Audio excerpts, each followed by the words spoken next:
Hey. There's been so much interest in the economic boom that's been happening in Jamaica, both on the investment side and also as a place to move to. Let me tell you about a conference that might help you with this stuff. Throb X is a 5-day Jamaica investment conference that takes place from November 13th to November 17th at the beautiful Travelers Beach Resort in Negril, Jamaica. This includes 2 full days of expert panel presentations on all aspects of moving to and investing in Jamaica.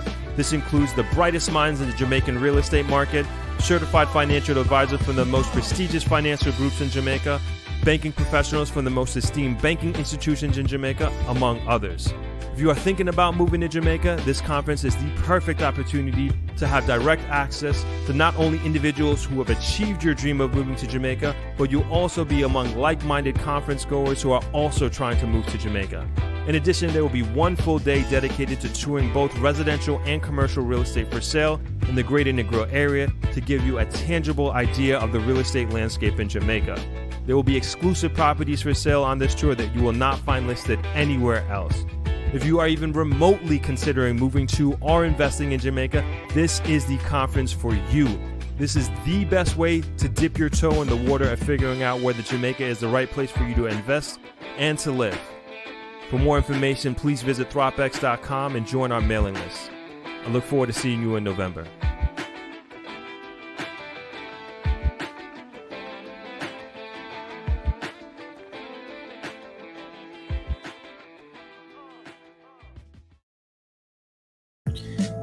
Hello, everyone, and welcome to another Sunday live stream coming at you live and direct from Negril, Jamaica.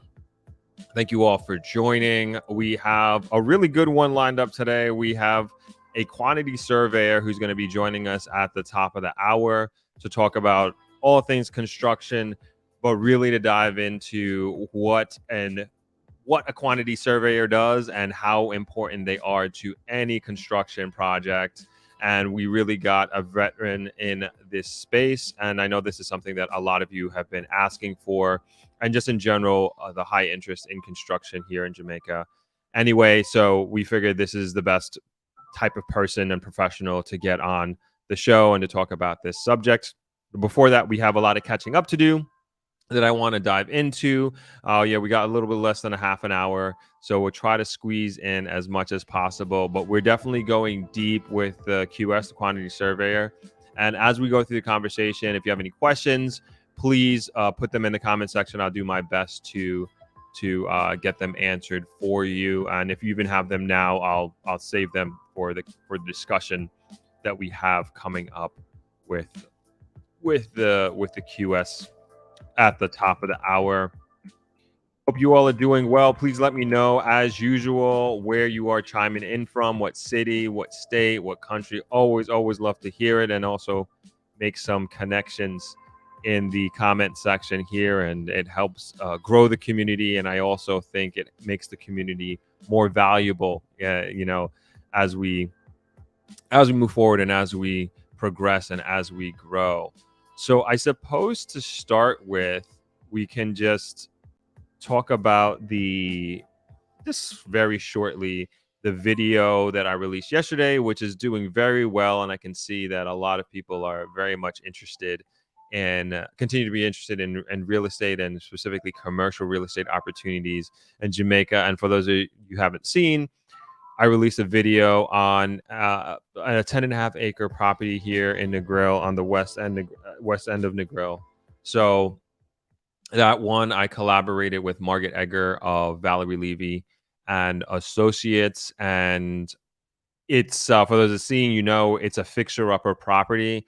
I really think it is a true diamond in the rough, and it's very difficult to find in Negril, that is, 10.5 acres together that you could really mold into whatever you'd like.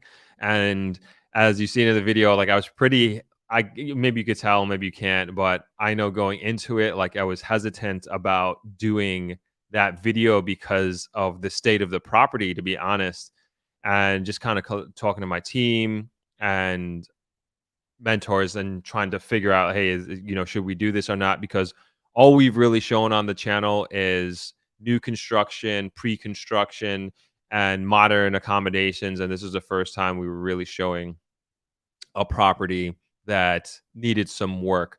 But I also looked at it as this could be, I mean, how fabulous would it be if someone from the Throck community took it, our group of you all, or us, whatever, took over this property and turned it into a gem. Because I think about, and this is kind of what kind of pushed me over the edge. And like, I think about my experience and just the grill in general. There have been properties over the years that have gone dormant for, I would say, decades, and they've just turned into, we don't really have many of those left, to be honest, at least on the beach road that I can think of.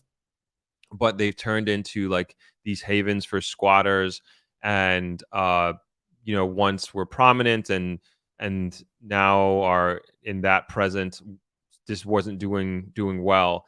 And so in my mind, I was like, what if we were to attract an investor who really had a community first mindset, of course, make a great turnaround on their money and on their investment, but also bring something to Negril that doesn't exist here, and also and help with the housing crisis, if you will, that we have here in Negril. And so that's again what kind of really pushed me over the edge to do the video. And yeah, it's doing pretty good, especially like the engagement. I'm really loving that, and the interest that people have and the dreams that people have of what they could do with the property. And really happy that I did the collaboration with Margaret there. And I think it worked out. Really tested and pushed the team, got us out of our comfort zone, and it was a fun video to shoot. It was super hot and it was rainy, like it was crazy. Like it was super hot and rainy. So it was a tough but fun day to shoot, and we didn't. I don't think anybody had lunch. We didn't even eat until dinner because we were just like pushing it out. So anyway, if you haven't seen the video, like definitely check it out. It's on the channel. It's the last video that I put up. I would say one of the better, I would say, real estate videos that we did. Just kind of, you just get better as you do these things, and hopefully as I do the next one, it'll be even better than this one, sort of thing. So, yeah, check it out. It was really, really good. So let's get into the comments here. Monica Welsh says, blessings, Throp, ready for my favorite show. Happy Sunday. Awesome. Nice to hear. Happy Sunday to you as well. What's going on? JDB, Jacqueline, hi there. JDB, seeing is anyone from Canada? I know we have lots of people in Canada on these streams. I'm sure they're coming up in the comments below. Kingston 16's greetings from Southern California. Awesome. Nice to have you back. Jeff Holman says, a few years back, I was looking to purchase some property in both Portland and Negril. The issues were properties had no surveys, and owners selling could not afford to get them done and registered. Yeah, that sometimes can be, what would I say? I would say that can be a common story here. And it's important when you are purchasing real estate that you have a good lawyer and a good realtor, but definitely a good lawyer to ensure that all these little nitty-gritty details are lined up and in sync. And you don't want to be, months or maybe even years into a deal and to find out that, one of these fundamental hiccups are there, and you just, if you had known, you wouldn't have gone through with it. But sometimes, you got to be, unfortunately, in these situations, sometimes you got to, if you want it that bad enough, you got to pay for some of these things, and to do the surveyor, which in many cases is not your responsibility as the buyer. But and then even like title situations, I mean, I won't say I heard it all, but I've heard a lot, and it can be some nightmare situations if you're not careful. Jacqueline's hi from the UK. What's going on, Tisha? Excel, Toronto, Canada. I told you there were some Torontonians, Canadians in here. Mark, what's going on? Chiming in from Brooklyn, New York. Shayna, love coaching. Good to see you. Happy Sunday, beautiful people. Thropper fam. This is in Florida, Jamaican in Florida here. Awesome. Jeff continuing his thought above. I believe much property in large family-owned land that owners want to subdivide but not paying the cost. Yeah, I've seen that a lot. Sometimes they split it between the owners, but yeah, it can be very costly, and if you have a motivated bot, excuse me, a motivated seller and really want to sell it, of course they'd make that investment. But like you said, a lot of times they don't have the cash to do it. Lorraine 96 Smith says, "Hi Throp, chiming in from London. Just caught your piece on the hotel for sale. Can you keep us updated? It would be nice to know who bought it and their plans to develop it." Definitely, especially if somebody buys it from like based off of the video, that would be crazy. That would be amazing. But we'll definitely let you know. We'll definitely keep you posted on that. Natasha chiming in from ATL. Nice to have you. Celeste is watching from Canada. What's going on, Meryl? Marie, hi there. Sending love from the grill. Having an amazing time. Awesome. Awesome. Glad to hear that. Chris Hill, hello, Throp in chat. Yardy in Panama City checking in. Hope all is well. Good to always see you, Chris. Meryl chiming in from London. Jacqueline, it would be nice to develop into apartments. It's a prime location. Like my dad literally just called me on that right before I got on the stream. Like he just watched a video today and he was saying the same thing. It's a perfect location to do apartments. And one of the things I realized that I didn't emphasize as much as I should have, or maybe not at all, as a matter of fact, is the road going in. It's very secluded and it's private. It's off the main road. You know, you're not hearing bikes or anything like that because it's so far in the back. And I want to emphasize, like, I think it's a huge advantage, and like that's why it's an oasis. You know, that's why I kind of named the video that, because of how far and tucked away it is. And it's not like super deep West End either. I think that's also an advantage. So it's these things that I think really could play into developing it into an apartment complex. And it's also large enough, and this is obviously very selfish, like to me is like having the ability to either go on long walks or long runs is important for like any modern accommodation. And there's the space for that to do maybe like a perimeter path or something like that. I think would be phenomenal. Like it's perfect, really, really, really perfect for that. 516 relax mode, much respect to all subs watching from Montreal, Canada. Awesome. 514 Lena B. Chelsea, good afternoon, Throb. Good afternoon to you as well. What's going on? Danielle watching from Florida. Pauline says, good evening, Throb, calling in from Manchester, England. Wonderful stream yesterday. That was definitely a diamond in the rough, and maybe a collaboration with like-minded people. Yep, I think that could be the way. Jim chiming in from Flatbush. Global Out Thoughts. Throp mentioned you had mentioned land across the street from Travelers. Do you have plans for it? No immediate plans, but we are going to do something. We are going to do something at some point. I'll tell you that. Margaret, hey, how you doing? Thanks for chiming in. Shana Love Coaching says, remember to hit the like button on your way in. Yes, please hit the like button. Definitely does a lot and helps out a lot, especially for people who can't catch it live and are going to watch it on the replay. Suzette, happy Sunday to you as well. Daniel says, surprised that 10 acres was that cheap. Was looking for it to be more. Yeah, in many respects, I think it's a steal. I think it's a real steal, especially if you're looking to do a development like many of the development ideas that we relayed in the video. Randall Gordon says, Throb, neat parent here. Can't wait to be baptized at Throb X. Your work is insightful. Keep it up. Thank you very much. Thank you so much. Looking forward to seeing you at Throb X. What's going on, Jelaine? Nice to have you. Daniel says, thank you for posting that video. It was an eye-opener. You got it. No problem. We got more just like it coming. Cleo chiming in from West London into thropping. Awesome. I like it. I just call you Jam. Hey, Throp. Nice to see you. Tisha says, Throp, do you think West Isle is a good investment, though it's not too close to Negril? How far is it from Jam West? So it's very close to Jam West. It's probably, I would guess, 15 minutes from Jam West. That's in like pretty much Mango Hall. And I would say about 15 minutes from Negril.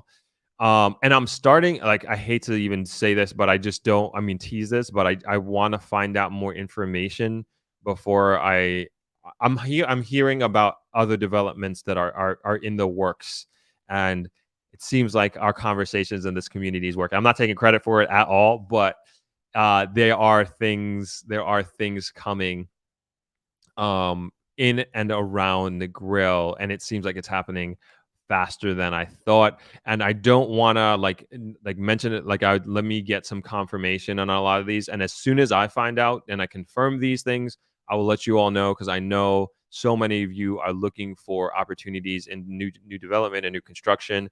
And as soon as I can confirm, and I'll just call them rumors for now, like literally at the barbershop, like that's where I'm hearing these, but it's really from reputable people.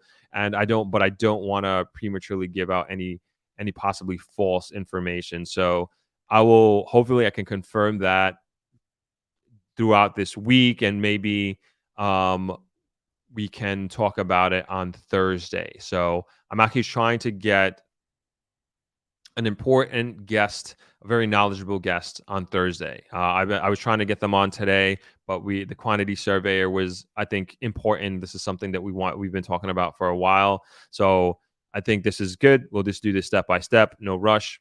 Nobody's going to miss out on anything, I can guarantee you. And like I said, as soon as I find certain things out, I will let you all know as we move forward. But yeah, I think West Isle is a good investment, 15 minutes away. But again, from what I hear, and there is more coming, like fast and furious. Simone B, hello everyone. Hello to you as well. Rachel, I feel like I haven't seen you in forever. Like, I was thinking about it, I think yesterday. I was like, man, I haven't heard from Rachel. I don't know, maybe I'm bugging, but I feel like I just haven't seen your name. Maybe you missed a stream or two, but I hope you are well. I hope mom is well as well. Danielle says, happy Sunday from Colorado, but I'm moving to Jamaica at the end of the month. Awesome. Congratulations.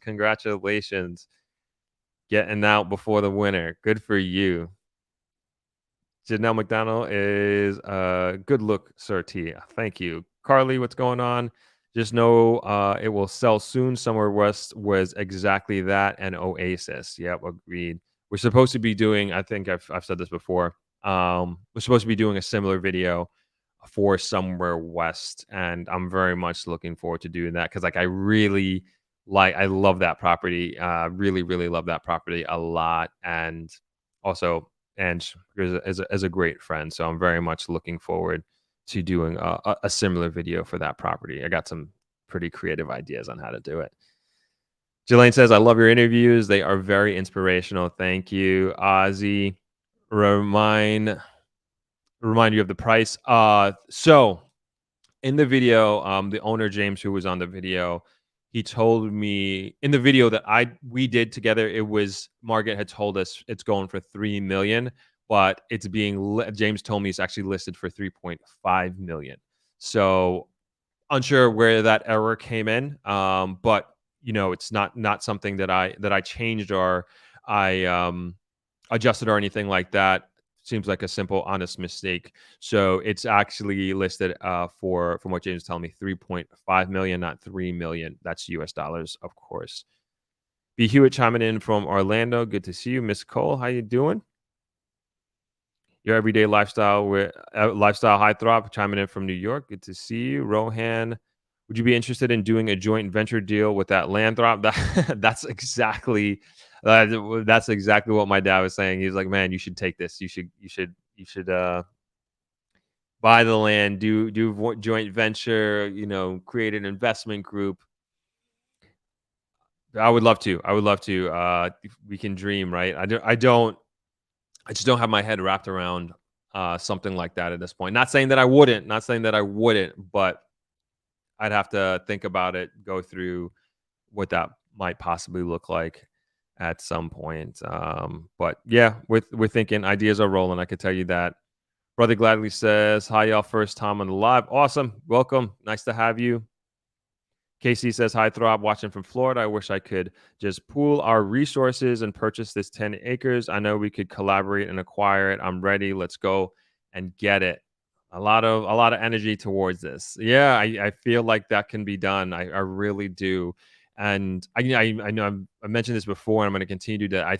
I really think like Throb X could be a ground for putting a group together of this nature. Like I really, really do believe that because so many of you, and even if you can't come physically, which I would encourage you to do so. And for those like people are starting to buy tickets, awesome, awesome. It's like there's an uptick. So thank you all for and you know who you are who recently purchased your tickets in the last week. Thank you very much. I appreciate your purchase and your belief and what I'm doing and what we're doing and what we're trying to build here. So very excited. So even if those who are unable to attend physically, you can of course join virtually, and then we can have discussions virtually. We'll get an email list going. But it just to me, if we are really going to do something of this nature, because there are more opportunities just like this, and uh, if we can get a project behind us at some point, and perhaps if it goes well, we can duplicate the process and do it again. So I'm open to that. And again, I think Throb X could be a real training ground, if you will, for putting us together and bringing us together to possibly doing something like this. Roland says, "Hi, Throb, great series. Watching from NYC. Love that you're doing these real estate shows. Looking into Reading, Montego Bay. Love the vibe of being an hour from St. Anne, Negril, and Treasure Beach. Yep, I don't think that's a bad idea. Good, geographically good location." Rohan says the Prime Minister just announced a major development in Little London for tourism sector employees only. That's great. Yeah, it's. Are you talking about the Sheffield development? Let me know if that's what you're talking about, Rohan. Tisha Innes, happy Sunday, Throppers. Chiming in from New York. Good to see you, Tisha. Elizabeth Hall, how much is the asking price for that property? 3.5 million. Tisha says, I really enjoyed your interview of the Divine Destiny, brought back memories. Awesome. Thank you. Thank you. O'Neill Wellington says, one love, brother. I love your work. Continue to do the good stuff. I'm looking to move to Jamaica very soon. Awesome. O'Neill says, I spoke to the real estate about that early today. Awesome. Good to hear, man. Rachel says, I've been around busy. I try to catch on streams after, though. No way I'm ever leaving this group. Mom is ready for New Girl. Awesome. Love to hear it, Rachel. Love to hear it. Tisha says, Throb, look into it. You would have so many persons interested in an investment. I will. I think it's good suggestion. MDL says, hi, Throb and Throppers, chiming in from the Washington, D.C. area. Good to see you, MDL. Daniel says Negril needs a small airport. We have, and the airport is. I mentioned this before. They're going to be expanding the airport actually to accommodate larger aircrafts and also international flights. Danielle says, I'm a real estate wholesaler / investor here in Colorado, but I'm bringing the business out there. I'm looking for a rental in or near Negril, but it's difficult to find any long-term rentals. Any ideas? No, it's difficult to find any long-term rentals. It really is. Talked about this on the stream on Thursday. Had a group that was here looking for the same thing, and especially in the winter, it's right now you're going to be hard pressed to find accommodations for long-term rental, because what people do is when they leave in the winters, they book their next winter trip on the spot because they know how popular and how high in demand accommodations are here in the grill. And same goes for hotels as well. Like it follows the same thing. Like if you're I mean, especially I call February Canada month. So even if you're trying to book February now at a hotel in Negril, very, very difficult. It's just the demand is extremely, extremely high for that month. So just something to take into consideration when making travel plans or making investment plans. King Nando says, hi, Throp and Throppers from Boy Merland. Good to see you, man. Kingston 16, how about setting up a limited partnership and to develop the property? Yeah, that's something I'm considering. I've never done anything like this before, and I'm talking to professionals, attorneys, realtors, developers, just talking. Nothing, not like, because this idea has come up before, and so I'm also trying to understand what this process is like and how it can be done. So yeah, I hear you all. I'll tell you that.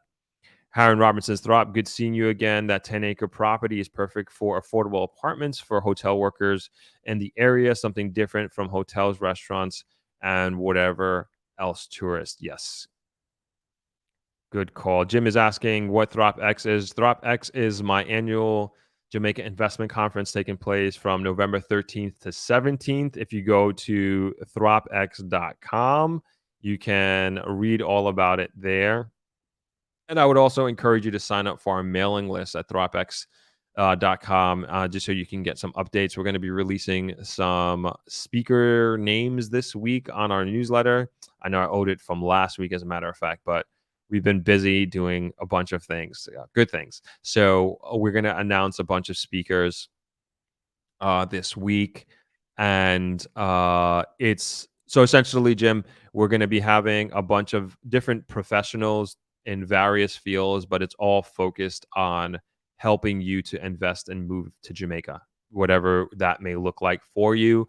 And not only are we going to have professionals in real estate and investment, like investment and brokerages, but bankers. We're also going to have a lot of people who have already made that journey and and telling their story of how they moved from wherever they were in the world and they've moved to somewhere in Jamaica and talk about their life, how they did it, what it's like here, et cetera, et cetera. So in a snapshot, that is essentially what Throb X is.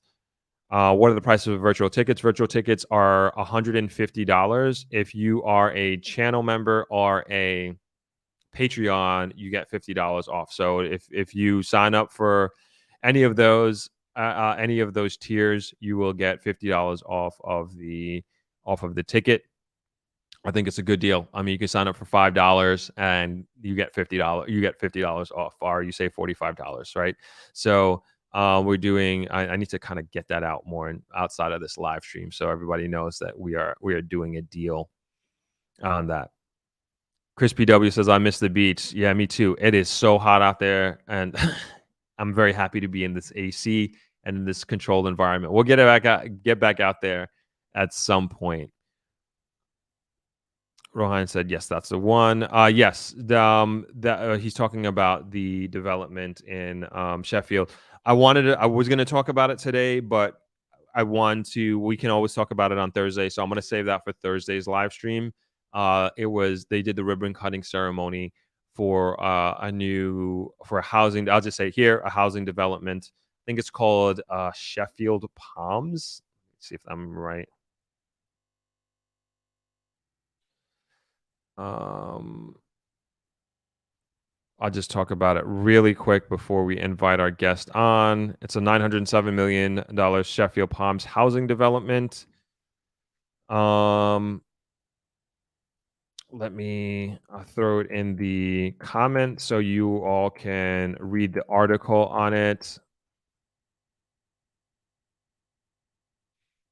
I'll just bring it up real quick, and we'll talk about it on Wednesday's live stream. So here it is. The Prime Minister was there. And NHT was there. The overall development comprising of 24 acres will bring 113 housing units to market. It will include paved driveways and parking areas, a storm water drainage system, potable water distribution network, and connections to sewer infrastructure, among others. Prime Minister Andrew Holness noted that the houses are intended for civil servants and mid-management persons employed in the tourism sector.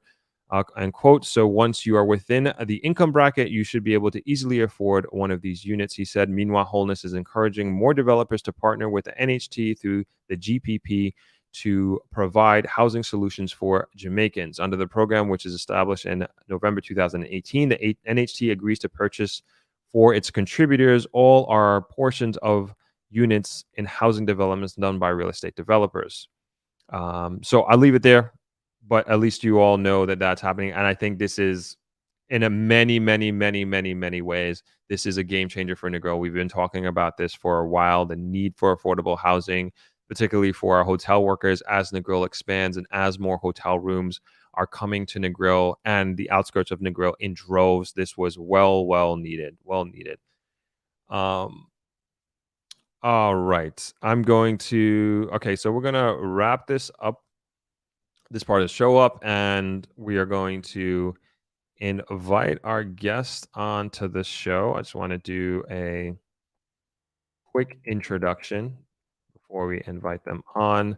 And I was like, normally I have like, I use the like my notes, my preparation notes for for guidance, and I prepare coming in and go off of the conversation, which I will do. You know, I will go off on some tangents. I think that's a great way to learn, just using my natural inquisitiveness, if you will.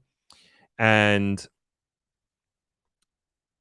we will do that, but I also think because of I think the importance of this particular profession to construction, I'm going to do my best to stick to the script and ask what I think is very important questions. And so I'm definitely going to be going off of my notes in a major way today. So today, as you may see from the title and from the thumbnail, we have a quantity surveyor and Mr. Phil Turnbull. Mr. Turnbull is an accomplished and seasoned quantity surveyor with more than 25 years of experience in construction and project management on a variety of projects varying in size, complexity, budget, and specifications in both the public and private sectors. By honing his detailed knowledge of the industry standards, he has garnered a proven track record of delivering successful projects within budget, managing costs, and optimizing resource allocation. He's adept at conducting thorough analysis, contract negotiations, and risk assessment. Strong leadership and communication skills with a deep understanding of construction methodologies and industry best practices. He's skilled in cost estimation and analysis, contract negotiation and management, project management, risk assessment and mitigation, budget control, and financial analysis, construction methodologies, team leadership and mentoring, regulatory compliances. He's also a member of the Jamaican Institute of Quantity Surveyors and a council member. And so at this time, I would like to welcome Mr. Bill to the show. How are you doing? Hey, not bad. Hi, Throb. Excellent. Good to be here. Good to have you on. Good to have you on. Thank you so much for taking the time. I don't know if you're aware, but this is very much a subject and profession that my community is so interested in. So I know I really appreciate it. And I know they really appreciate you coming on today. So thank you once again. Yeah, glad to be here. Glad to be here. See how much I can help.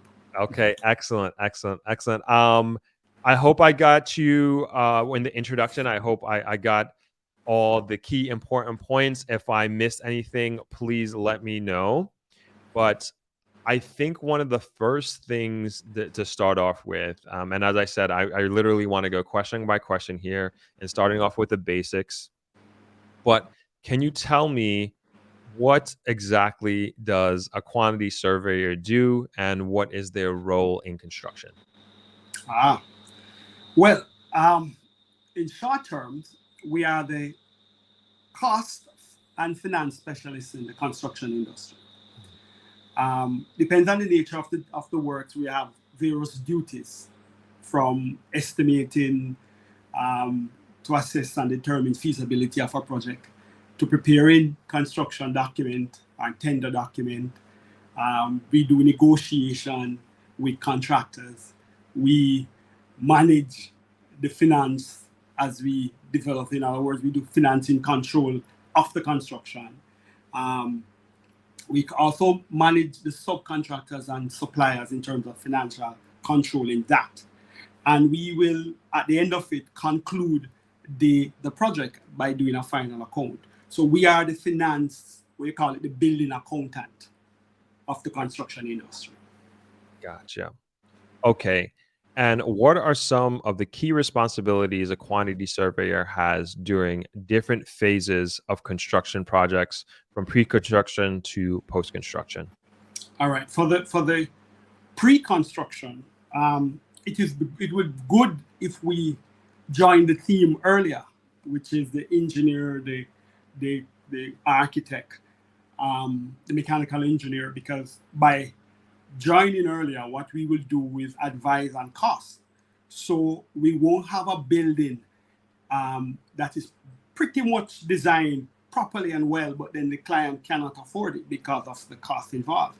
So if we're a part of the team earlier, we will advise on costs so that we will be practical in whatever we come up with, that it will indeed fit the budget of the client.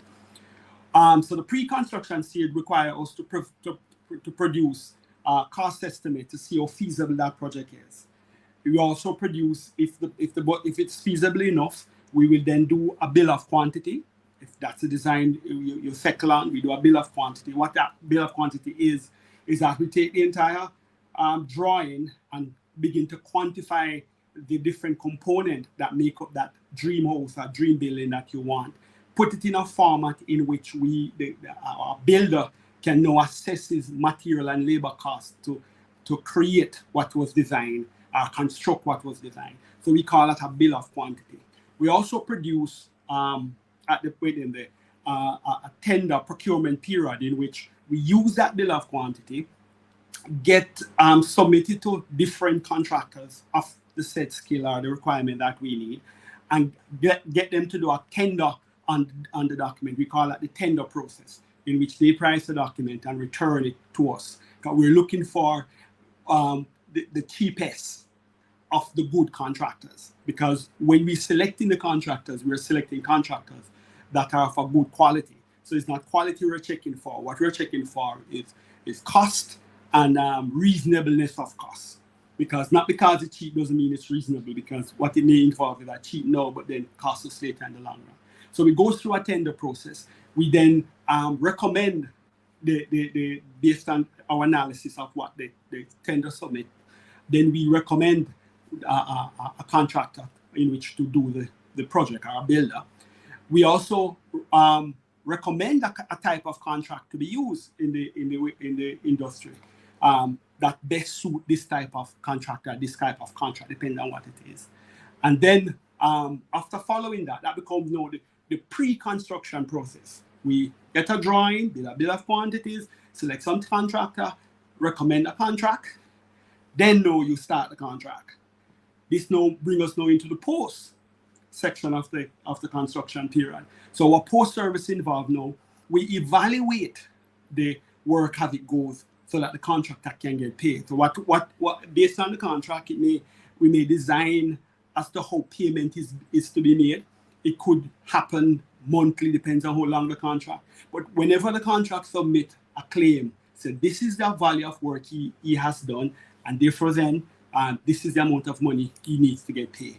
The quant surveyor now comes in, evaluate that, really check and see whether or not that work is done, and then make a recommendation on the payment the contractor submit. And that's part of it. That's how it relates to the contractor. If we're going through a mortgage company or a financing, the bank itself would want we refer to as a financial report, as to your report to the bank, the cost to date and how to do a drawdown. Because when you get in a finance from a mortgage company, they will give you in trance, and that trance now they need to make sure that whatever they give you, the value of work that is being done is justifying what the amount of money they give. So we comes in that area as well, and we will evaluate and do certification where that is concerned. Then we continue that through to the end of the project. When the project comes to an end, we then do what we call a closeout report, or we call it a final account, where we account for every spending that occur within the project, put it together, and come to the final cost. Now, the final cost may differ from the contract that we started with. That is because while doing the construction, we may encounter some things that are referred to as variation, and that is a change of scope. And then we know have to price that, and we know have to give an account for that. And at the end of the day, we come to that final cost to say, this is what the building costs. And we get both parties to agree on it, sign off on it. We do a final certificate, and we close off. And that's what we do for the both phase. Okay, so I got tons and tons of questions. So and the reason, a big part of the reason why I have so many questions is because I kind of came into Jamaica and the construction projects like I was originally involved in, it was nowhere near as organized as you're saying. It's kind of like the old school way. You find a man that can lay some bricks, Yes. obviously, you know, and you Yes, find yes, yes, you yes, find a plumber. They give you a price, they give you material costs, they give you the labor costs, yes. and then based on the drawings, you kind of just go along. And I've found with certain projects that we've done in the past, or I've done in the past, that, like you rightfully said, you end up really paying almost double, maybe sometimes even more, Yes. because you don't have yourself organized, and you don't have a professional like yourself, like a quantity surveyor. And I'm not afraid to admit, I didn't even know that this profession existed. Probably maybe 10 years ago I found out. And also, Wow. and I really appreciated the importance of having a QS on your team. It's essential because and again, I'm kind of being a little selfish here with my experience, because this profession also protects you in a big way. And I'm Yes. telling this, to people who are watching this from my Yes. perspective. And they are, like you said, especially if you're doing a bank loan, they're keeping an eye on how the money is being spent, and also Yes. how the work is being done.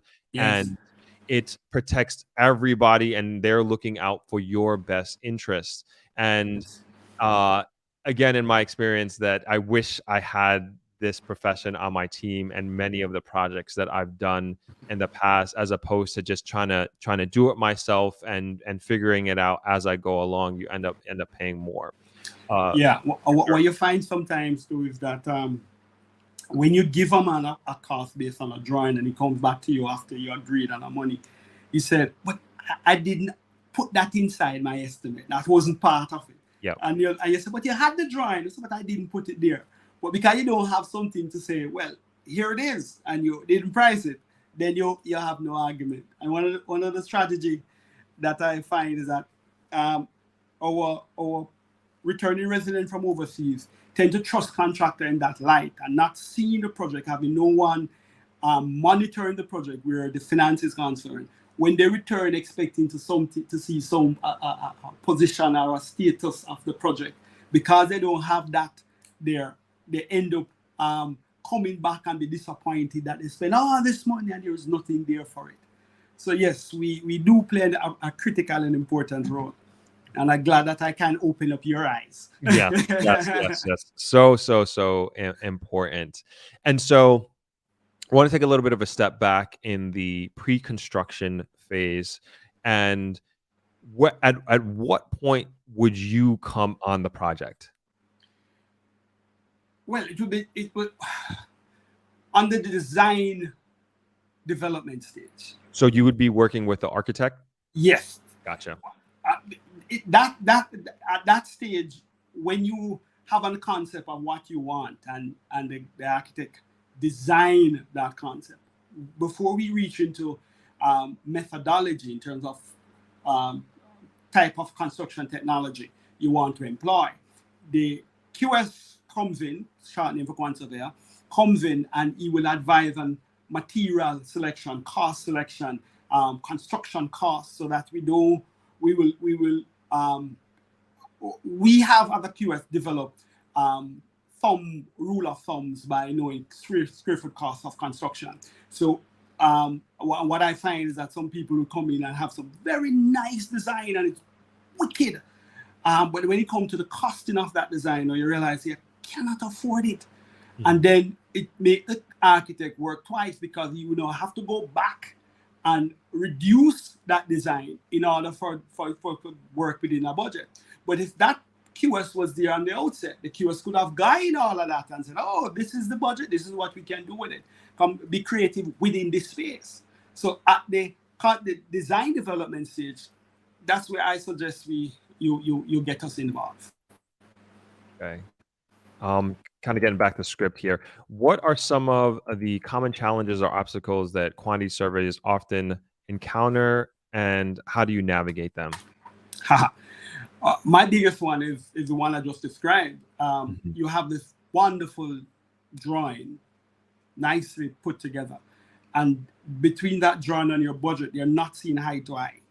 And because they're not seeing eye to eye, and you really need this. As I said, you cause the QS to work, the architect to work again, because what we then have to do is to show you what your budget can do.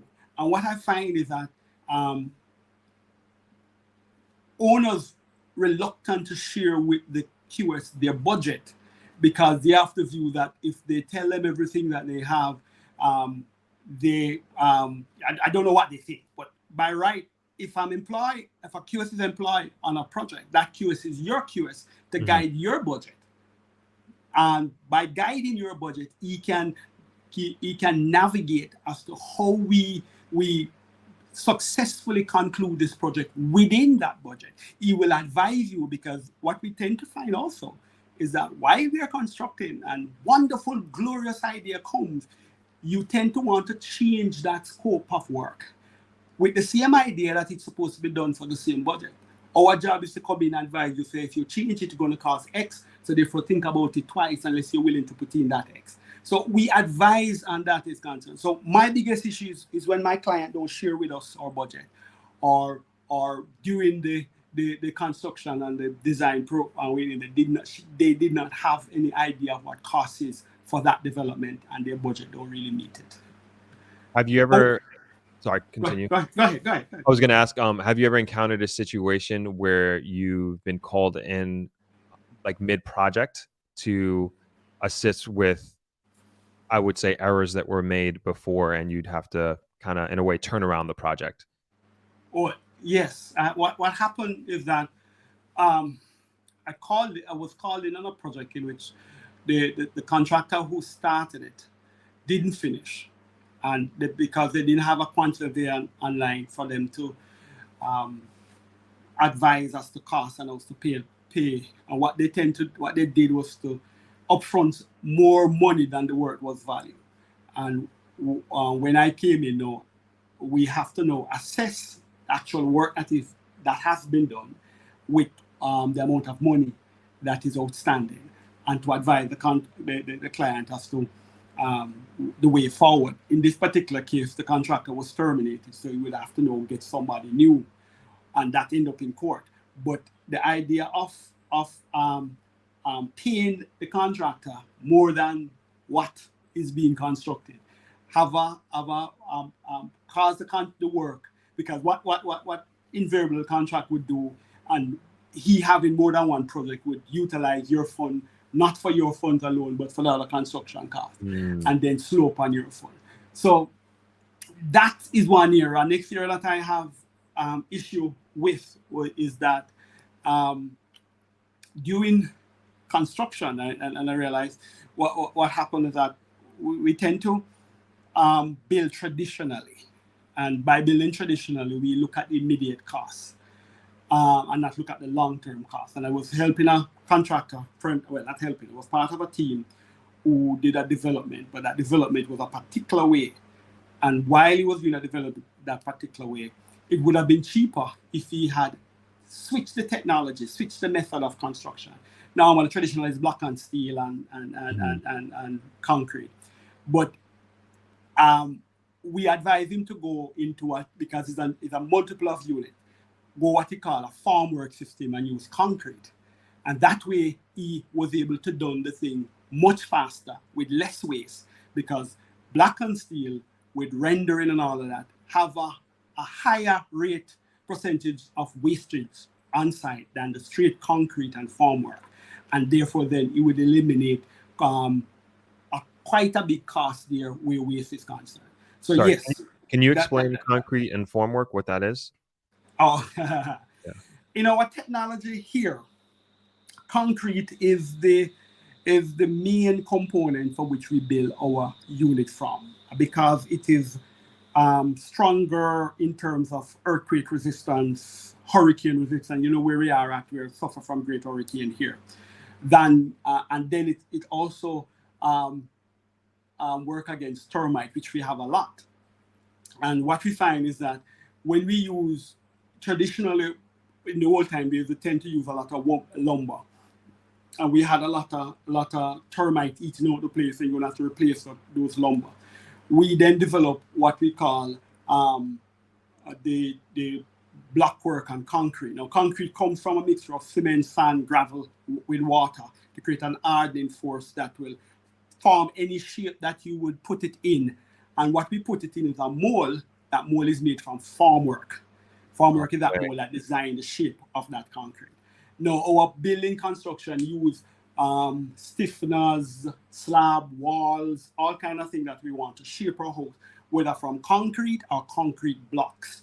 Concrete blocks are hollow blocks that made from the same mixture of cement and sand, but this time with some lime in it to create a lighter but still dense brick mold format that can be laid one on top of another to create the very same shape that you want it to do in the construction industry.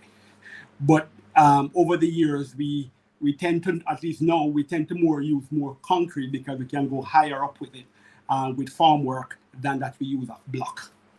So is formwork is that what I see where it's like pre-constructed already and you just kind of put it together? Well, formwork is the name that is used to create is the mold for the concrete, but right. They come in different form. Gotcha. You have a form that you would make from farm plywood with 1x3 lumber to create that structure on the outside and the smooth set on the inside, and then you set up the mold according to how you want it, whether the underside of a slab to hold that concrete up, or a narrow trough to create a beam or a stiffener. But that's it. But the technology has now moved that we can get both formwork in aluminum, or we can get it in steel, or we can get it in some film finish ply that gives you a nice smooth finish on the face of it. So that's really what formwork is. So this is kind of my next question. Are there any new construction technologies that are being adapted in Jamaica outside of that? I've been seeing like this. I wish I could remember the name. I'll just leave it at that, and then I'll try to think of what I'm talking about. All right. Well, what we're finding out is that we are getting a lot of with these last years. The times are real hot, and so we're coming up with design in which we create how to cool or sustain the heat condition within our buildings. So we have a new, it's not really new, but we just adapted from Canada, where we use the foam system to create a wall. Within that wall, it causes, because we are in the tropics, so sunlight is beating down on us 24/7 as much as possible. So the idea is that once we cool the inside of the house, we must be able to keep it cool so that we don't lose the energy through the windows and stuff. So with this new foam technology, they employ foam within the concrete itself that will, with a high thermal rating, that prevent heat loss or heat gain in either direction. So that's one way they're doing it. They also have some new type of blocks system that just interlock with each other, so that you interlock it and simply just fill the pockets and go up with it to whatever height you want it to go. That's a new system that they have, and they also have a same foam system with a mesh. You simply spray on the concrete and do it. But the idea is, and all of them, the idea is that it will keep your house give your house a good terminal rating.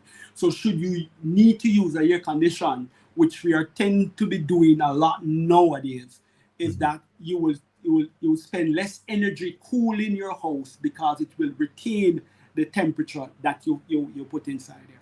So that's the technology I know we're going out with. Another technology that we have is that we once upon a time, we will finish our building traditionally by rendering, or what you call a texture finish. We're now going cladding. We're cladding our building with some metal things,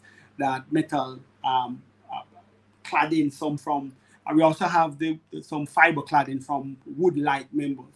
And the idea is to cut down on the on the maintenance that the outside face of the building would require during the life of the building. So those are technologies that is coming in, are being using rather.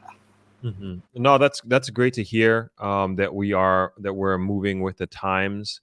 And are these technologies something that you would recommend for people who are either building their dream home, vacation home, or retirement home? Yes, I would. But I would guard against it, because what I find in some instance is that most clients don't have the funds immediately, and because they don't have the funds immediately, to adapt these technologies tend to have a higher capital cost in the initial stage, but a longer, a cheaper cost in the lifespan of the project or the building, and therefore then the decision to make that initial capital expenditure, they tend to move away from it and go with the traditional for now, and then later on they may reconsider it. So yes, I would advise them to go with it, but I will then tell them what we do, we refer to as a life cycle calculation for them. I see. Okay, thank you. Okay, getting back to script here. How do you collaborate with other professionals such as architects, engineers, and contractors to ensure the project is successful? Well, the success of the project is the construction of the project and within the budget. That's how I calculate success. How do I collaborate with them? I said it on the outset that if we're a part of the team at the design phase of the project, what we will do is advise on material selection. We advise on spatial development and cost involved, so that we could give an estimated cost of whatever that final design would look like, so that it can be identified whether or not we fit within the client's budget, yes or no. Yeah. And just a quick interruption. If you guys have any questions in the comment section, please throw them in there. I'd be more than happy to ask Mr. Turnbull. I have them already. A few people have already asked them and put them in there. I've already have them marked off. So feel free to keep them coming. Okay. Can you explain, you mentioned this before, but can you explain the concept of life cycle costing and its importance in construction projects? All right. Let me use an example, and then probably with an example you will understand it better. Sometimes when you have a building and you see some persons would put tiling on the outside face of the building, especially when it's high traffic, and you ask the question, why spend so much money on tiling put on the face of the building? Because what they find is that by doing tiling on the face of the building, and the high traffic in that area will create high usage or smearing of that wall. So over the lifetime of the building, you would have to keep repainting that area should you have finished it with just paint work. Mm-hmm. So over the years, and then to have that building look good. But by spending the capital cost to put up tile there, that tile would last, and when you do that calculation, we call life cycle, over the life of that building, the cost of that tile would work out cheaper than your annual painting of that building, because should you have done it traditionally by leaving it to be painted. So life cycle cost is the calculation of the real cost over the life of the building for a particular type of finished material that is being used in the building. Just calculate whether or not the initial cost versus the long-term cost, which is cheaper. Wow, that's really, really, really smart. I don't think a lot of people think about that. I know I don't. I was going to ask, how long do you typically put the building's lifespan? Well, what we do is, for example, if you're building, let's say, a plaza, for argument's sake, you're building a shopping center, and that shopping center, what type of finish you want to put on it, using the same tile thing on the wall. Again, it is during that design phase, during that design development phase, we discuss finishes. What kind of finish you want to put on that particular wall? In some instance, you may say, all right, well, let's cut back on the rendering costs and put a metal cladding on it. There's some cladding people by Hunter Douglas who come up with some metal cladding thing. Now, what it means is that the estimate to finish that wall, you would now remove that. The cost to finish that wall on the outside, traditionally, you would remove it. But then you would have a high cost now to put that type of cladding on the outside wall. Now, that type of cladding may cost X now. But because that type of cladding is going to stay here throughout the entire life of the building, that that cost of that cladding will maintain throughout the life of the building. As opposed to you not putting in that type of finish and putting in a traditional, let's say, rendering and paint. Now, as we said, over the years, the element on the outside will penetrate that wall, damage that render, make your building look run down and used, and then you said, oh no, that can't do. So every year there's a maintenance cost to keep that building nice and pretty. That cost, when it work out over the life of the building, like say 10, 20 years, for argument's sake, you will tend to find that cost will cost you 3 times or even 10 times more than what it costs you initially to put up that cladding on that wall. So that information is quickly passed on in the initial stage of the development. So the client would know for what to expect and to make a decision where the finishes is concerned. But not just in finishes, but in other areas as well.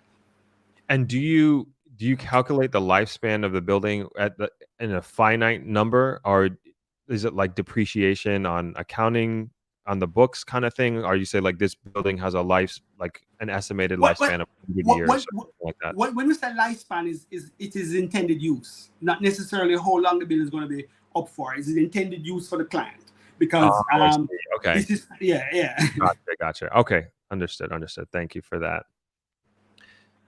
All right, so I kind of want to move a little bit into a more client. I guess we kind of got away from the basics and like move into more of client specific questions. Okay. And you've already alluded to this in a lot of big ways, but can you explain how? I think you kind of already did this, but maybe you have more to add to this. Can you explain how a quantity survey can help clients ensure cost-effective construction projects from start to finish? Outside of what I said, we will you being my client, I will advise on your material selection. Your method of construction is an important part as well. And we will advise that the location of construction differs. The cost of construction by location differs. So we advise you on that. So not because you see a building happen in a particular area at one cost, you expect it to be the same at a different location. Because what we find is that the cost in Negril is different from the cost in Kingston or say Montego Bay. Why is that? Because of the material location, the high transportation cost that is involved. So to build somewhere in Montego Bay and to build somewhere in Negril, you tend to find more traffic goes to Montego Bay, so that price is different. But you find less traffic go to less hardware where transport those is concerned is in Negril. So you tend to pay more on transportation for your goods and services to that location because labor also play a factor. A particular location may not have suitable skilled workers in a particular field, and you have to import them from somewhere else and keep them overnight for them to contribute to the development, and that add to the cost of your construction, and therefore there is a factor that plays in there. So would advise the client of the location, what to expect, what is involved in terms of cost, because our business is about cost enough. So we just tell you about what is involved and what to avoid and how to mitigate against them. So for example, if you're building in the grill and you need to make that, you need a fast construction, you're going to have to prepare to do some lodging, put up a dormitory, temporary dormitory, or find somewhere to house them. And if you can house them right there and they just work within that time, within the period that you want, and just pay for that upfront, you'll find that your project would get the attention that it needs, and you don't have to be worried trying to track workers left, right, and center. Great stuff. I think, again, a lot of the things that you're saying here may be basic to you, but I don't think a lot of people think about these things. And I know I don't. So I'm learning a lot here. And I saw this when I went to a construction site in Kingston of a development. This was maybe a year and a half ago or so. And it was a Chinese construction company, but they did exactly what you said. They built lodging, air conditioning, everything for the workers, and they lived on site. When we showed up, they were kind of just getting up and starting their day. And I was like, man, how smart is that? Oh yes. So they work at their time, not necessarily yours, but you're right, you'll find that their downtime is less than ours. Yeah. They'll be working later and longer than our time. We can do the very same thing, not just with the Chinese, but our local guys, especially if you move them from one location of part of Jamaica, take them to a next. When they are not in their environment, they tend to focus on what they have to do and just do it quickly. Now, because they want to go home. And is it typically the responsibility of the construction company to find accommodations? Like if there's like a large construction project happening in a particular area, and you have to bus in or bring in all these workers from wherever, these skill sets from wherever, is it typically their responsibility to either help or actually find? Yes, because their responsibility is to construct the building or whatever is being constructed. So if indeed they can't find the labor force to do it, they would now have to transport that labor force from wherever. And so they would have that responsibility in trucking them in, or if the local surrounding don't have enough to accommodate those who are coming from far, pay them very well to come and do that construction. And that builder would then factor that in his costs when he's at the tender stage to submit to you. So he would not now come to you later on and say we're having problem with. Well, he would come to you later on and say he would have a problem with workers and all that, and you could simply say, well, that's not my concern because you know exactly where it is. But then if you want to help out because your project, you can then we can negotiate now how to get more workers in, and well, that would probably vary the contract a little bit, but you know, pay for that worker to come in because the objective is to finish the project. Right. Okay, I like what you're saying here. Could you share a case study or example of a project where your involvement as a quantity surveyor has led to significant cost savings for the clients?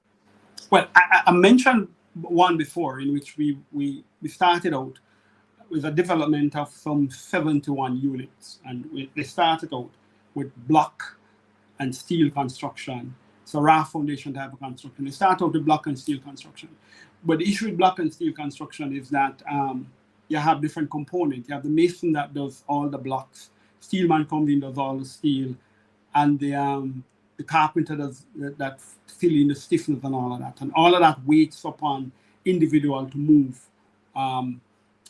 ahead. The steelman starts first in most instances. The mason comes in and he does his part by laying the blocks. After the blocks are laid, the formwork man come in and put in his formwork, everything pour. They strip off again, then it needs to come back and render and everything. And all of that takes time. As well as for that block to look nice and pretty, we don't have to put a finish on it. Put a finish what we call rendering, which is a mixture of cement and sand.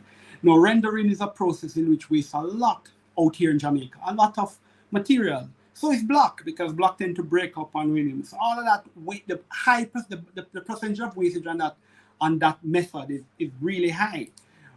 So what we did is when we come in, we advise the contractor, who's a repeat contractor, to come up with do a system. He found a system for the very same model that he purchased.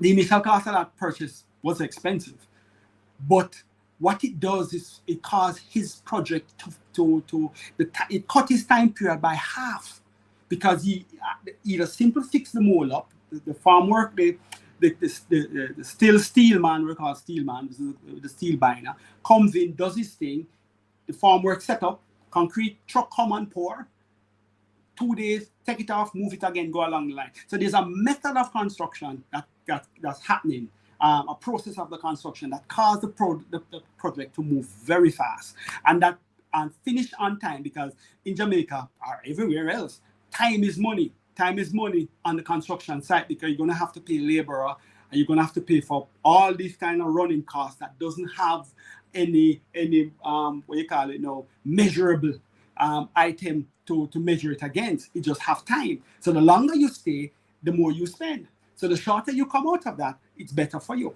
So we were able to advise him as to do this. He spent the initial cost, and it saved him a whole heap of time. And worse, he was being financed, and everyone know that the longer you take, the more interest you pay. Right. Right. So that was a good help. That was really indeed a good help. Oh, great example. Okay, I want to be very respectful of your time. Again, really appreciate you being here, and I want to keep this at about an hour. So I want to move into the questions from you, the audience, and we'll just try to go through them as quickly as we can to try and keep it within the designated time period. Mark McCarthy asks, "Good day to you, Mr. Turnbull. It's a pleasure to have you today, sir. Quick question: are you familiarized with the SRC panel system?" I heard the name. It's a formwork panel thing. I think it's a formwork system. Yes, I can't remember it off the back of my head, but yes, I think I'm familiar with it. If I'm not mistaken, it's one of those systems that utilize concrete as well. Yeah, I think I'm familiar. I got to double check on it.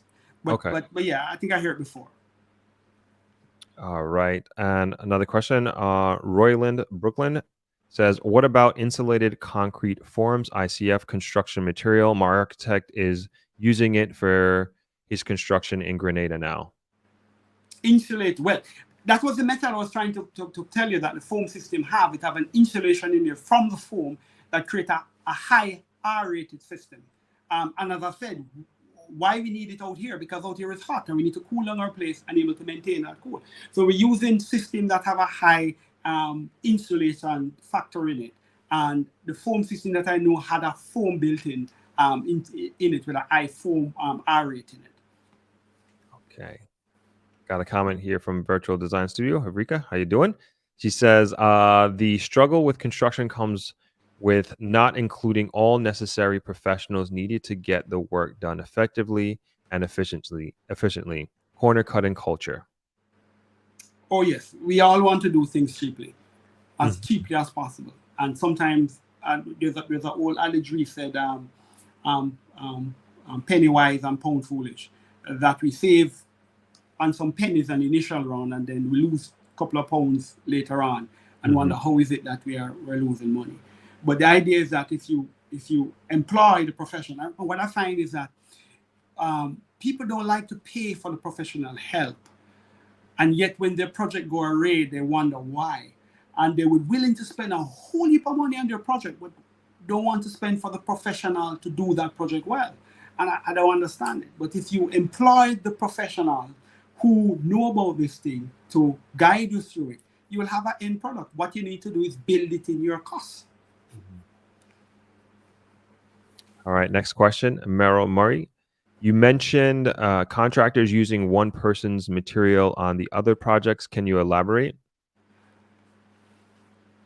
Let me see if I can recall it. What happened, what I was alluding to, is that when you have a contractor who have multiple projects going in, when you pay him for your project, because it goes into the, want of a better word, consolidated fund, in which he takes and do his construction throughout the place.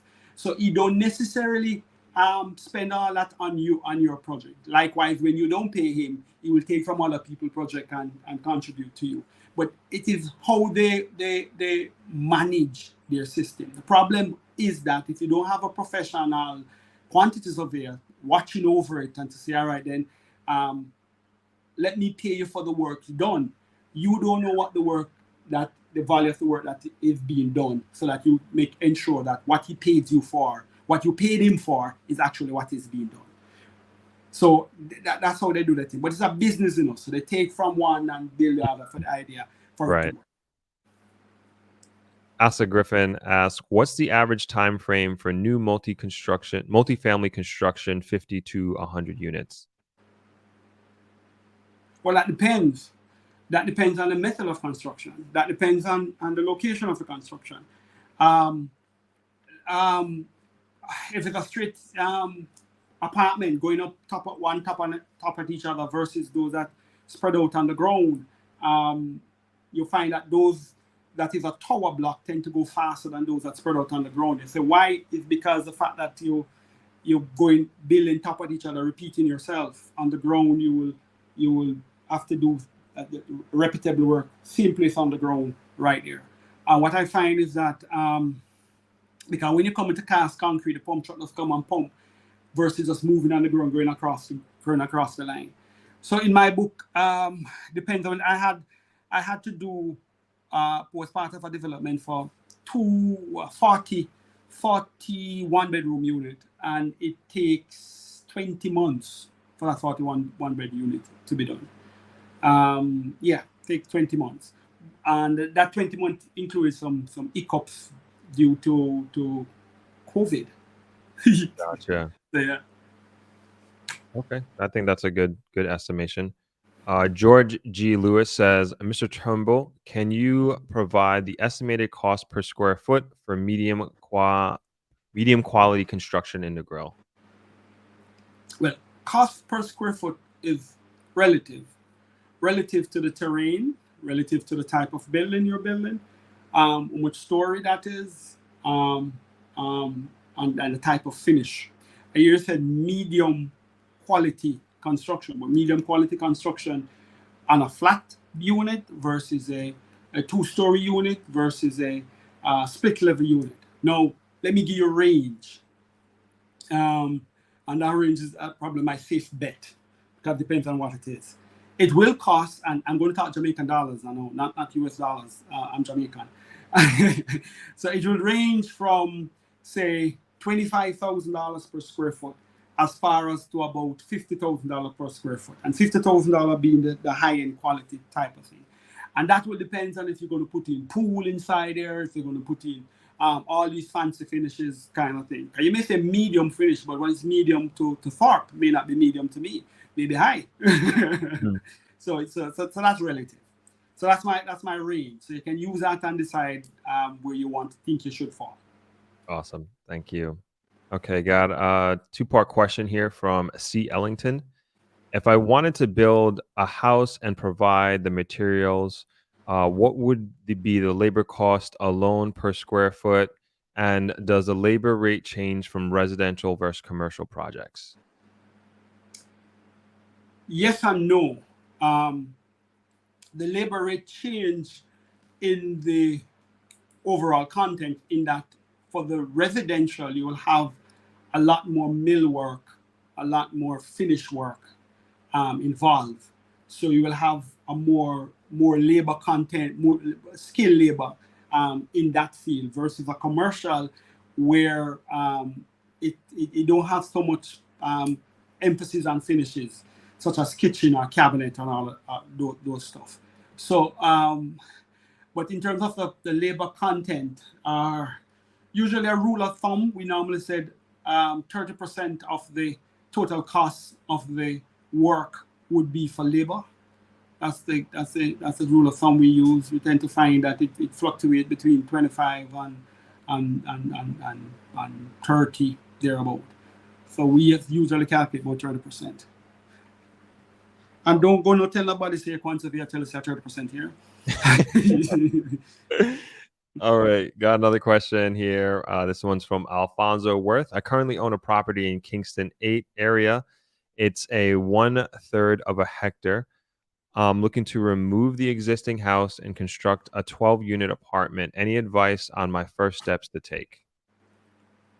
You got approval for the unit already? If you got the approval for the unit, because the unit will tell you what you can put there, you would then know if you're going to full-field construction, you will advise well, let me stop. Let me just reverse that process. You got approval for the unit because you tell me that's a 12 apartment you want to put there. You didn't say whether or not you're going to do the construction yourself or you want somebody else to do it. If you don't have a bill of quantity, my advice is to get one, and that bill of quantity will include the cost to demolish the unit that is there. Once you get a bill of quantity and include that, you then identify a contractor who will price that bill of quantity, tell you what your cost is to do that development. If the building sits there not being used, you could, if you have the finance now to demolish it and let it be an open land, you can go ahead and do that. But I would not advise you to spend it like that first yet because you're not quite sure. But the first step is to get yourself a bill of quantity, get yourself the cost for the entire project so that you think whether or not it's feasible, because to have an idea to build it. Kingston 8, what is the selling area? So you do a feasibility of the entire thing and see what the cost is like so that you know whether or not that's a good investment or not. Not because the land is there means it's a good investment. Right. Thank you. Mark McCarthy says, Mr. Turnbull, are you able to assist us takeoff for infrastructure road, domestic water, finished sidewalks, and storm drain installation based on a 25-acre gated community in the parish of Clarendon? Yeah, part of our job is to do infrastructure costs as well. Because we for development, we do infrastructure costs, road, water pipes, drainage, retaining wall, whatever it is. We do prepare infrastructure BQs if that's what you want. And we can separate that from building costs and all that. So yes, we do those. Great, thank you. Low weight asks, let's say you wanted to build a 2-unit apartment, each 1,000 square foot. Would it be more affordable to build this all in 1 story or 2? Again, it depends on your land mass. Because if you have a small acre of land and you're allowed to build that, because we have a development guideline, that density capacity, that the amount of habitable rooms you can have on a particular acre of land is limited. Depends on where you are, especially if whether that location have public sewage. Because if it have a public sewage system, you would allow a greater habitable room per acre than if you don't. And if whatever you're building, you can afford to spread it out as to bring up a one tower. Because aesthetics still play an important part, you know. If you're going to build one tower on a big piece of land and waste the other piece of land just because you can, you know, yeah, design to utilize the land as best as you possibly can. So yeah, it just depends on what you want. The cost to build 2 different foundations versus 1, that yes, is going to be more. Depends on how high up you're going. But you will probably have more unit to put in there, because again, depends on where the location of the land is. You may be restricted to go a particular limited to a particular height, and because you're limited to a particular height, you can't build 1 tower carried up. It's probably feasible to build 2. Again, do a feasibility study and see what is it that what is more profitable for you. All right, thank you. U1 says, energy and water costs are extremely high here in Jamaica with no end in sight. What are the best building techniques are best to address these issues? Well, there's an end in sight. We're now going solar. And what we tend to do is, and we always have sun. No matter what, we always have sun. Yeah. So solar is an option. What we do is either you design an off-the-grid or on-the-grid system in which you utilize the roof of that development or the grounds of that development. So on the outside where you have to have maintenance for both pool, outside light and everything, you make sure all of that runs from solar. And that way you will reduce your costs. Gotcha. Another question here from Lawait. Is there any literature that lists all the steps and stakeholders involved in building a house from start to finish? Any one literature? I haven't come across any. But I'm sure you can if you ask if you ask stuff, he will give you a a crew, but not anyone literature. I know you need an architect, and you get yourself a good architect. He will then tell you what who else you need. Right. Tracks ask, hi, wondering if it's too late to engage a quantity surveyor as we have submitted plans. No, it isn't too late. It always once you're not finished with your construction, it's not too late. What you will discover, what you may find happening is that what you decide on doing, he will then tell you what the real cost is, and then you may decide whether or not you're going to continue. But it's not too late. Okay. Better safe than sorry. There you go. Exactly. Callison asks, what's the role of a structural engineer in the building process in Jamaica? Appear the architect is the primary go-to person in Jamaica versus, say, a structural engineer in California. Well, for us out here is aesthetics, what you want it to look. We know that engineer will prevent it from falling down, but they may not they're not so well on aesthetic. We can better sure not going to fall, but it may not look good. With the architect comes in and designs something that you would like, and he will design it based on the environment. That's what they study.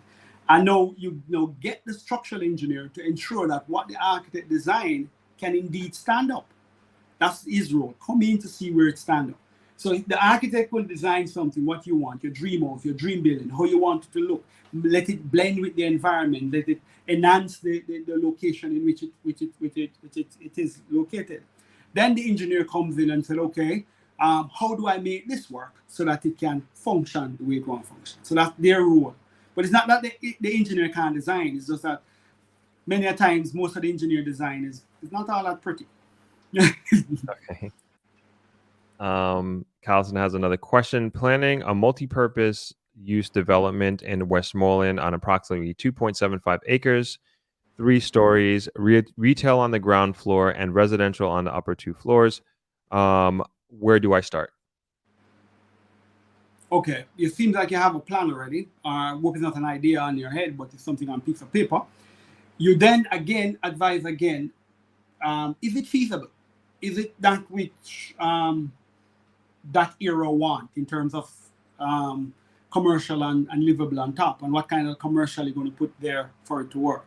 So that feasible study becomes important. If you did your study and it comes out to be something good and that's what you want, you then go ahead now, do a bill of quantity, employ a quantity surveyor for him to tell you what the cost to make that dream come true is going to be.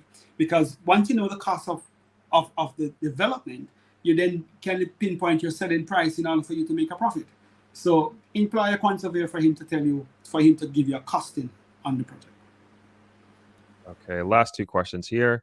Rohan Kedish says, I see robots building houses in Australia. I wonder how soon that will become a reality in Jamaica.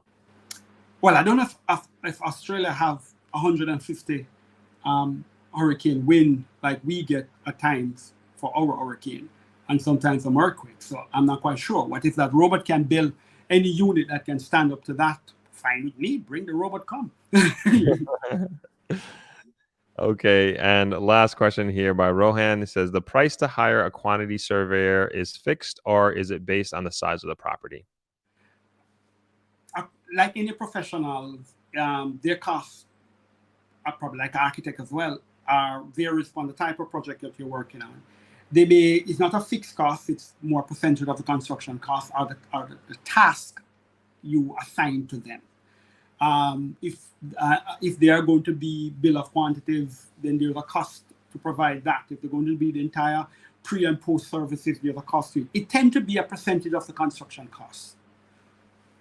Gotcha. Okay, excellent. And that was the last question. And everybody's asking, how can they get in touch with you? You can go on the Jamaica Institute of Quantity Surveyor website, JIQS website. There's multiple quantity surveyor on it. I'm a council member, so I cannot advertise for myself only. There are multiple council members. If you go on that website, Jamaica Institute of Quantity Surveyor, JIQS.com, My name and my location and my address is right there. So you can get in touch with me. All right. I'm going to put that up on the screen. Sorry, what's the website again? JIQS? Yeah, Jamaica Institute of Quantity. Okay. All right. Got it up on the screen so everybody can check it out when you get a chance. All right. So we are right on time at the 1 hour mark. Again, I want to be super respectful of your time, Mr. Turnbull. Thank you so much for coming on a Sunday. Really, really appreciate it. And as you can see, everybody is very interested in your profession and what you do. And I think they can all appreciate how important what you do is to any construction project. And I think we've learned through this conversation the absolute necessity for having a person like yourself on any construction team or any construction project moving forward. So thank you again. I don't know if you have any last minute advice or saying that you want to close out with, but the floor is yours. Thanks for having me. Thank you for inviting me. I'm glad I can help. My advice to you, though, is whenever you're doing a project, always count the cost first. You know what it is before before you get yourself involved. Also, if by any chance you have started a project and the contractor kind of mess you up and you want to switch contractor, and you're going to go to a different contract, make sure that you take a lot of photographic evidence of the condition of the site, because it will be difficult later on to prove what was left prior to the change of the contractor. So make sure you take a whole heap of photographic evidence so that when you hire the quantity, you can see what was done and pick it up from there. So that's very, very, very important. And always that a quant surveyor is here to help you. We are governed by the Jamaica Institute of Quant Surveyor because it'd be nice to have a body in which you can report any professional person who is not behaving right. You can have somebody to complain to. The Jamaica Institute of Quant Surveyors are our watchdog that monitor us and ensure that we act and behave professionally in our field. So if you have a complaint about them, that's where you go. And don't hesitate. Excellent. Thank you so much for that last minute advice. Thank you so much for your time today. Thank you, sir. Really appreciate it. Hope we can do it again sometime. People are still putting in questions here, but want to let you go so you can enjoy the rest of your Sunday. Really, really appreciate it again, and talk soon. No problem. Goodbye. Thanks. Take care. Bye. All right, that was awesome. That was really, really fantastic. I learned so much. I knew I was going to learn a lot, and like I said on there, like I really didn't know that this profession existed, the QS, and how important a QS is in a project. Probably just learned about it like maybe 10 years ago. And for sure, like he's saying, you in a lot of these projects, you end up paying just so much more without having a person like him on your team. And we've learned our lessons here at Travelers. We've learned the lessons, even with my dad and doing projects with him.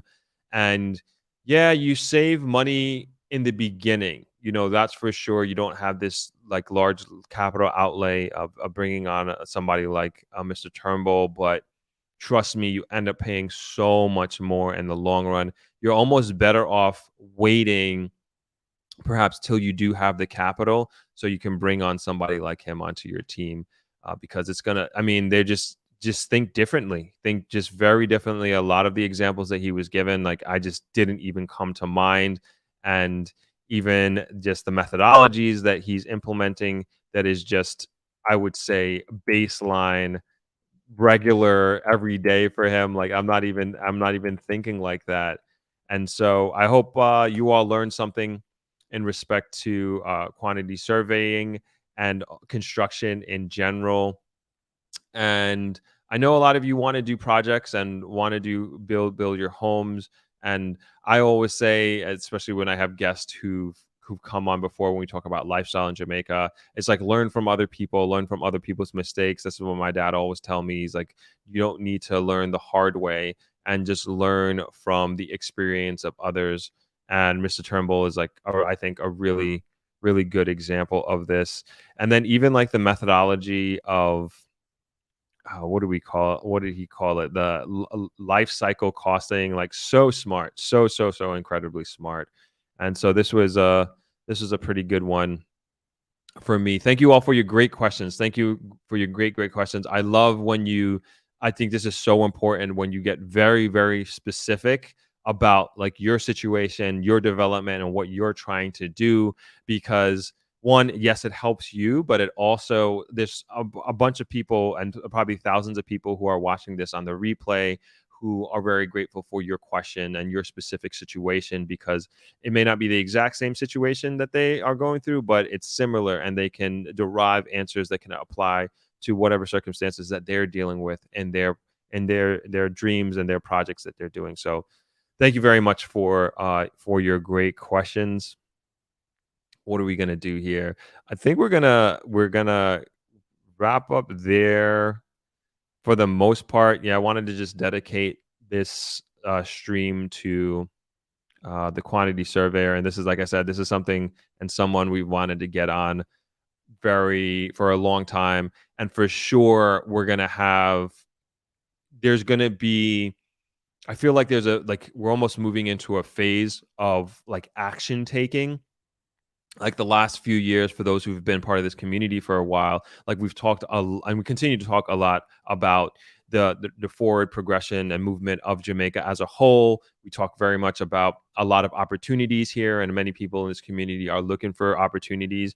But now it's like I feel like people are like ready to go and ready to take action more than anything else. And like I'm getting that feeling with the inquiries that I've been getting through DMs and emails, conversations that I've been having with you all who are in the area. And with that, we're starting to gear the speakers and the people that we're inviting to Throb X, because we also realize that even if we don't have, say, somebody who's going to be a panelist or a speaker within a certain profession or have a certain experience, it's important to have those people in the room. And we will recognize those people and individuals. So when you're at Throb X, you can go and speak to them, have a conversation, just like we did today. And many of you have your specific situation that you have questions for, that you want answers, and we can put you directly in front of these professionals. And so anyway, we're going to have like a construction aspect of it. So we're definitely going to have a quantity surveyor there, as well as different contractors. I think that's important. And these are trusted contractors that I have worked with personally. And I know from my experience, it's very hard to develop and find these relationships with, we've had a carpenter on here before, electrician, plumbing, and you just churn through them till you find your guy or your person that you work with, that you can trust, you understand how they work, that they're also trustworthy and respect to doing a good quality job, but also coming in on time and all of that sort of thing. So there's going to be that element of it as well. And then, of course, having professionals like James, having professionals like Mr. Turnbull, who comes on, who's a quantity surveyor and who could come on and speak. And then also, again, want to have, and I'm being very careful about this in terms of like, I do want to have a construction company come on, but I also understand, just like many people, it just becomes this like, but specifically for Throb X, it's like it becomes this cosign, right? And I understand the responsibility that goes with that, and cosign meaning that because I've invited them to Throb X, or this company to Throb X, that there's an extension of trust there. So being very careful with which company are companies that I'm looking to invite. So we're still trying to figure that out. I almost think I know which one I'm going to go with, but I'm more so leaning more to quality than anything else with everybody that we're bringing onto Throb X. So let's close out here with some of these last minute comments. I see some questions here, but I don't know. obviously can't answer them. Mr. Turnbull is gone. Donna Bryce says, thanks for bringing on Mr. Turnbull. He is a wealth of information. So many things I did not know. Yeah, tell me about it. He would, like Ms. Cole says, he was very thorough. I think so as well. Monica says, good job. Thanks, Rob Jamaica needs this information. Blessings. Simone, how you doing? Good to see you. Blessing Sunday, Throb and Throppers from hot Atlanta. Yeah, I bet it's very hot there as well. Soul Track says, thanks, very informative. You're very welcome. Thanks for joining. Royland Brooklyn says, Throp, you're doing a public service. Thanks to you and Mr. Turnbull for this information. No problem. My pleasure. George says, Throp, much appreciated. This was timely and important to the diaspora who are trying to invest in Jamaica. You got it. Please, could you get a construction loan professional on your next? Yeah, we've had somebody on here before. But no, actually, that was mortgage. Yeah, like, good idea. We can do that. We can focus in on that. Good, good suggestion, Royland. Donna Rice says, Throp, maybe set up a webcam showing your beach while you're in your studio. Well, trust me, we're trying to figure that out. We're definitely trying to figure that out. We're working on that. Thank you for that suggestion. Jay Fitz says, I joined late, but sounded informative from what I heard. We'll definitely go back and listen. I think so. I think that's a good idea, and take your time going through it as well. I think I'm gonna go back and listen as well. You had some good advice there. Shane of Coaching says, hey Throb, have you considered doing a mini intensive workshop outside of Throb X? This can be an additional supplement to Throb X quarterly basis. Just a thought. Shane, you give me more work to do, but yes, I think that's a good idea. Because, and the main reason why I say that is, like, after Throb X, everybody left. I was like, okay, when are we doing this again? Do you think we can have another one in February or March? And I was just like, oh my gosh, if you knew how much it took to put this thing on. But your point is well noted, Shayna, is that the demand is there for this information.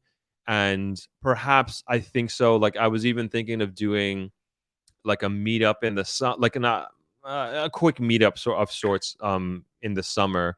But perhaps, yeah, maybe we can do something like that. And I'm seeing the demand for this is very high, and the interest is very high in understanding this and getting this information. And then we also, like, the thing is, like, having a Mr. Turnbull come on, and he's fantastic and he's great. We got to remember that there's always people who are continuously interested in moving to and investing in Jamaica. So, a year or two from now, we got to have him on again, or somebody like him have him on again, because there's always going to be, as much as we got an education here today, there are so many more. It's like, just a few hundred of us, or 100 and change of us in here. There are so many more, thousands and thousands of people, I'd say, who just have no idea about what we just learned today, like, not a clue. And they're going into a project, and they're going into construction mode, and they're going to lose their shirt, and they're going to go through very, very hard and financially painful lessons, that only if they were on this live stream, or only if they had known the importance of a quantity surveyor. And I put myself in that category with me 10 plus years ago. And I was one of those people. But no longer am I ignorant, and no longer am I naive to these situations and the importance of having a quantity surveyor. And neither are you anymore. So it's like, how can we get this information out to more people? And this is going to make us more efficient as a country and as a people once we have this information, and we can make decisions, and we can position ourselves in a way to be as efficient and effective as possible in our projects and in trying to achieve our dreams. So thank you again, Shane. I really appreciate it. Shana says, not giving you more work to do. I'm just filled with ideas. You have great ideas. You have great ideas. So thank you. Nick says, hi, Throp. Very informative. Thank you, Mr. Turnbull. Maybe consider adding a headline banner promoting Throb X on future streams. Good idea. Thank you, Nick. Thank you very much. I will do that. I'm going to try to do that this week. I can design that up. Alfonso Worth says, thanks for the info, Throb. Enjoy the rest of your Sunday. Thank you. Thanks for joining, Alfonso. Always appreciate it. Low Weight says, thanks for an informative session. I still can't find all the construction steps and stakeholders listed in one place. Maybe we put out a white paper on this. This is a good idea. Afrika, if you're still on, we can make a note of that, just to put out some documents of a synopsis of what you probably need, or who you probably need to have on your team. Good idea, low weight. Shardine says, got in late. What do you think about new affordable housing NHC spearheading in Westmoreland? I think the name is Sheffield Palms. Yes, we talked about earlier quickly, but we're going to do a deep dive on it on Thursday's live stream. But long story short, I think it's a game changer for Westmoreland, for Negril. We're going to need more. It's like 100. I think you said 110. We need more than that for sure. But it's a huge difference. We need more than 110, but like it's a big step forward. And I think this speaks to the government's understanding of where Negril is going and the needs of our community, our very rapidly growing community. And they know what's in the pipeline more than anybody else, more than we know on this show.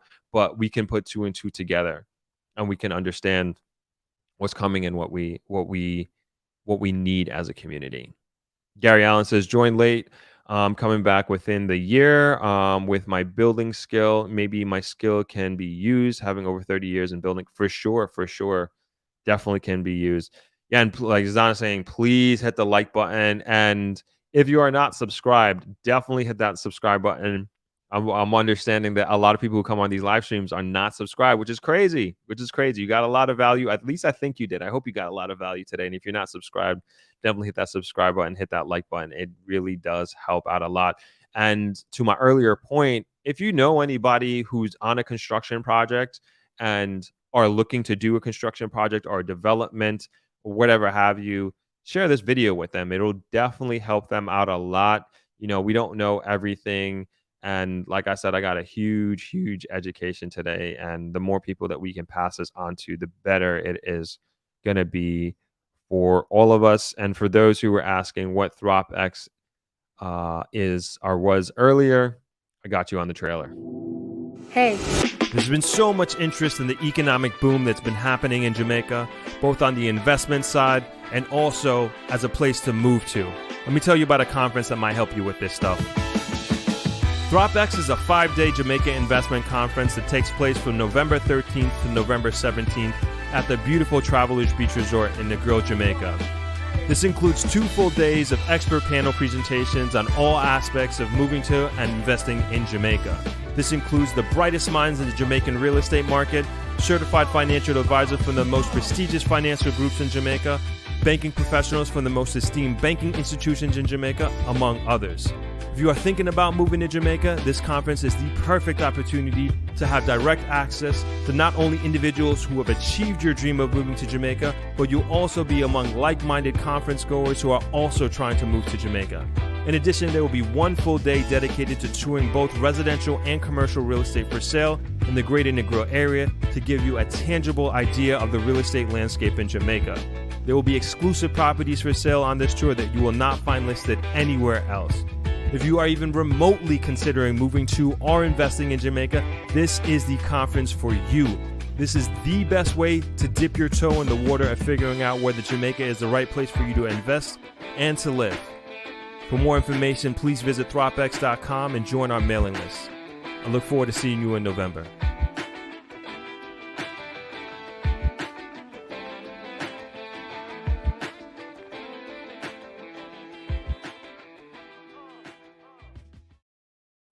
All right, everyone, we are going to leave it right there.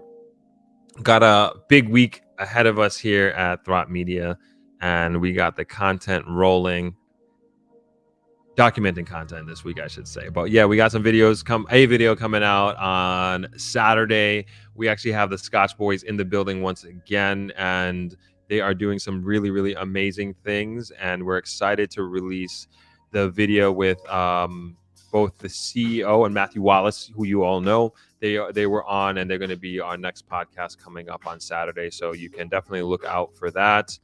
And we're definitely going to get the newsletter out this week. It's just been really busy the last couple of weeks. So that's why it hasn't gone out. And so we have in the newsletter, we actually have 2 properties that are for sale.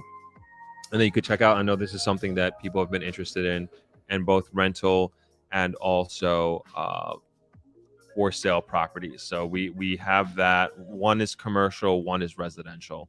and excited to release that on sometime this week. So anyway, gonna leave it there. I'm gonna wish you all a happy Sunday and a great week ahead. I will see you on Thursday on the live stream at 4 p.m. and we're going to be talking more about the new housing development here in Westmoreland and Sheffield. And wishing you guys a great week once again. Talk to you soon. Peace.